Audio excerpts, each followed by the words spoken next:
Bueno, la gobernadora tuvo una desafortunada frase en donde afirmaba que a la universidad nunca acceden, digamos, las clases más pobres. Entonces, bueno, esto desató una serie de cuestionamientos a esa frase, sobre todo, digamos, en el contexto en el que lo dijo, dentro del conurbano bonaerense, en donde ha sido foco, digamos, de la creación de múltiples universidades y en donde... Ahí estuvo la queja puntualmente, Ahí estuvo la queja tantas puntualmente. Universidades? Exactamente. Desconociendo que el 90% de los estudiantes del conurbano bonaerense son primera generación de estudiantes. ¿El 90%? El 90%, exactamente. Bueno, de hecho, ayer el Consejo Interuniversitario Nacional sacó una declaración con la firma de 28 rectores repudiando también los dichos de la gobernadora de Buenos Aires.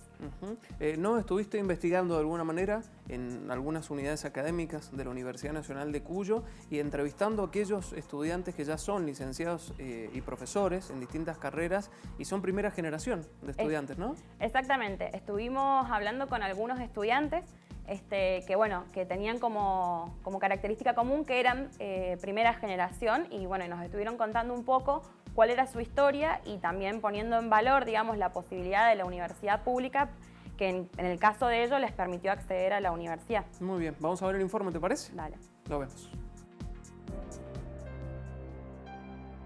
Años hayamos poblado la provincia de Buenos Aires de universidades públicas, cuando todos los que estamos acá sabemos que nadie que nace en la pobreza en la Argentina hoy llega a la universidad. En el caso de mi familia siempre fueron las mujeres, las madres y padres de hogar. Mis abuelas, tanto materna como paterna, eran analfabetas, no accedieron a la educación. En el caso de mi abuela paterna porque era gitana y en el caso de mi abuela materna porque desde chiquita tuvo que trabajar como empleada doméstica. Mis papás, tanto mamá como papá, accedieron solamente a la educación primaria. Eran comerciantes, así que yo soy la única de nosotras tres que pudo acceder a la educación universitaria. Mi familia no accedió a la educación primaria. Solamente de grandes sí pudieron acceder a lo que es la educación primaria, mi mamá luego a la secundaria y yo desde chico me gustaba mucho la historia, así que de más grande emprendí este camino tan difícil, ¿sí?, para los sectores vulnerables, que es poder acceder a la educación universitaria. Sin la universidad pública no habríamos podido acceder.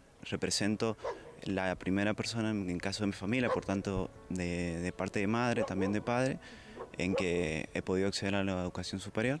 Partiendo desde mis abuelos, por así decirlo, maternos y también paternos, algunos no lograron acceder ni siquiera a la educación primaria y mi abuela llegó, pero no logró terminar la educación primaria. Así avanzando generaciones, después mis padres sí pudieron culminar la educación secundaria, pero no acceder a la universidad. Terminaron la educación secundaria en un colegio y mi papá en un CENS.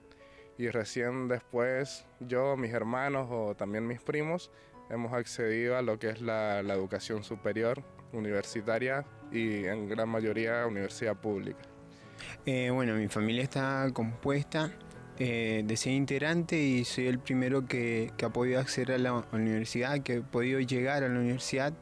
Y bueno, mis padres se dedican a la agricultura, así mismo yo, los fines de semana acompañándolos en las tareas que hay que hacer en la finca. Y bueno, soy el hermano mayor y me tocó la oportunidad en ingresar en el 2012 a la universidad. Y bueno, estoy en 4º año. Sin la posibilidad del acceso a la educación gratuita, pública y para todos, esta evolución social, si se puede decir, o este progreso no sería posible.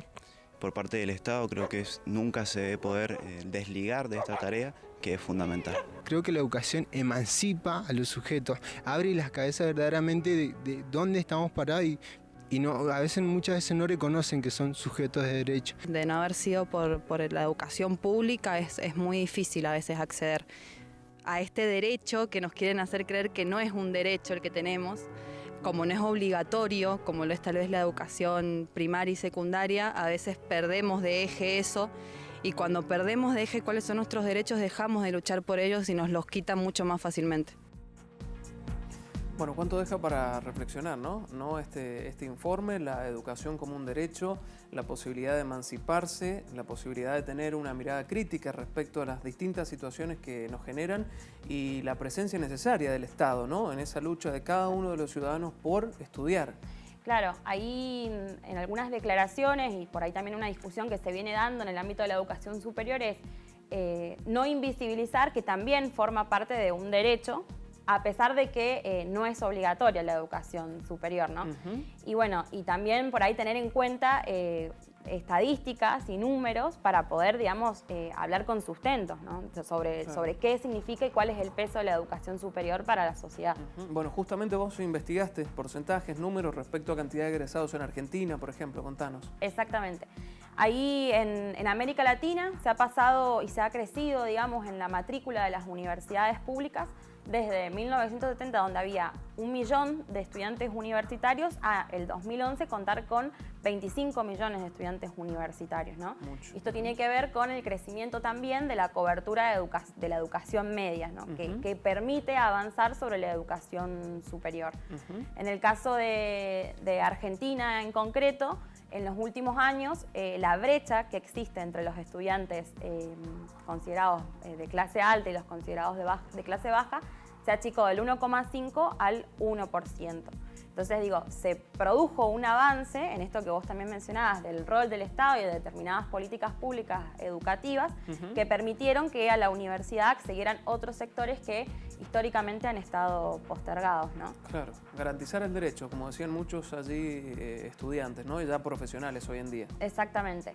Bien. En el caso de Mendoza, por ahí analizando cifras y datos, la realidad es distinta, en el sentido de que todavía tenemos una fuerte cantidad de estudiantes universitarios que forman parte del sector privado de educación, pero que todos señalan que también es porque las condiciones para cursar y egresar en la UNCUYO todavía son bastante complejas para aquellos que tienen que trabajar también, por ejemplo.